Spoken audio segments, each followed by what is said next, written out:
What's up, YouTube, and welcome to part 7 to our introduction to Relic Knights. So we're just about ready to start our play example here. In this play example, we're going to be playing two starter sets against one another. We're going to be playing the Shattered Sword Paladins against the Black Diamond Corporation. So what we've done here in this first scene is we have our table set up. Relic Knights is played on a 3x3 table, and the general rule of thumb here is to use lots of terrain, use lots of blocking terrain, use lots of obscuring terrain. In a typical 3x3 table, the recommendation is per every square foot, you're going to want one piece of blocking terrain and 2 to 3 smaller pieces, maybe obscuring terrain. Or something like that. So that's what we have set up here. This is a 3x3 table. This is where we're going to be playing our game. For the sake of the camera here, we're going to go ahead and keep this shot pretty tight here, just so that you can see what's going on. So over here we have our playmat set up, so you can see the activation cues, and you can see card flips and that kind of stuff. I hope that the pattern you can actually see what's going on. But so anyway, that's the table. Make sure that that table setup is agreed upon between you and your opponent. Again, most games you're going to play on a 3x3. You may have some larger games or larger multiplayer games. I recommend on a 4x4. Now, if you are going to play multiplayer on a 3x3, just a comment here. Don't play any more than, say, 35 points, because it's going to get really cramped. And if it does end up getting too cramped, you may have to house rule a couple of things. You may have to house rule the distances between your objectives and your deployment and so forth. So anyway, the first thing we're going to do here, now that we have our table set and ready to go, is we're going to do what's called the hero villain flip.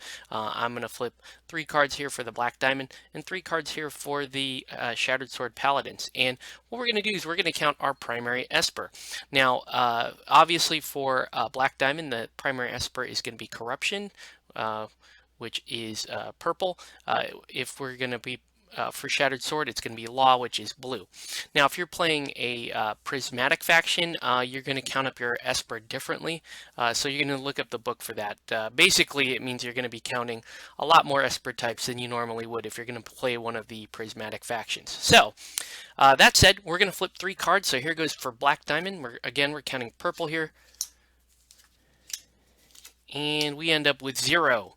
That will often happen. And then for Shattered Sword, I'm going to flip them right beneath them so you can see what's going on.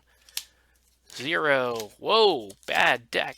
Whoa, nothing. Okay, so neither one of us have any score at this point. But, you know, as you can see, if I had flipped blue for a Shattered Sword, they would have 2. If this card were up here, it would be worth 1.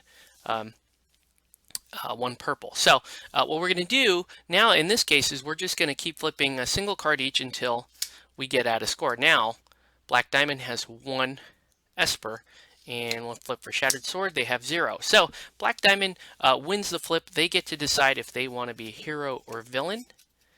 So I'm going to put these cards aside for now. Black Diamond decides, hey, we're the bad guys. Let's play villain. Most Black Diamond players I know decide to be villain, so they're going to go ahead and do that. I'm going to just shuffle up here real quick. Alright, so now the Black Diamond player is the villain, which means he's going to decide most of the stuff that happens during deployment and so forth. The Shattered Sword player is going to play hero.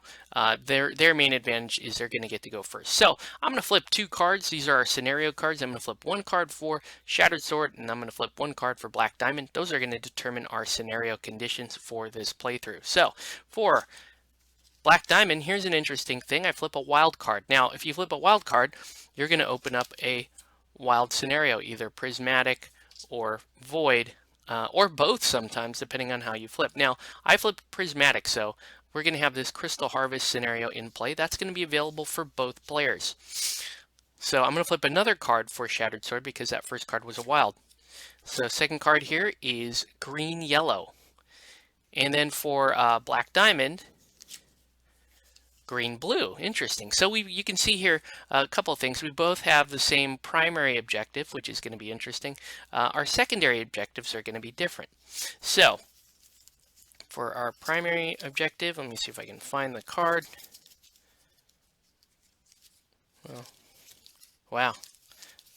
Don't have the card on me. It's interesting, but okay. So anyways, let's look at, for now, let's look at this secondary objective for Black Diamond. They have Siege. So the way this works is when you flip your scenario card, the larger color is going to be your primary scenario, and the smaller color is going to be your secondary scenario. Depending on what faction you're playing, you will always have your faction scenario in play. And the reason why I'm going to show this is because this is, for example, this is the Shattered Sword faction scenario called Justice. So after the first of the units have been destroyed, note the unit that destroyed them, the unit is now the accused. To accomplish justice, you must destroy the accused unit. If the accused unit is a cipher, you must destroy the cipher's knight. So for the purposes of this game, we're going to play a 3-point game. However, you can tell that there are a number of ways in which you can score your victory points. You can play Crystal Harvest for 3 VP right off the bat. Again, this is going to be a very short demo game here. Or you could play Conservation, which is the primary objective for both players in this scenario. Or you can play one of their secondary scenarios here. So anyways, that's going to be the flip. We'll put those off there for now, and we're going to switch over to the table and start setting up. Okay, so now that we're at the table and the scenarios have been flipped, we are going to get ready to start setting up here.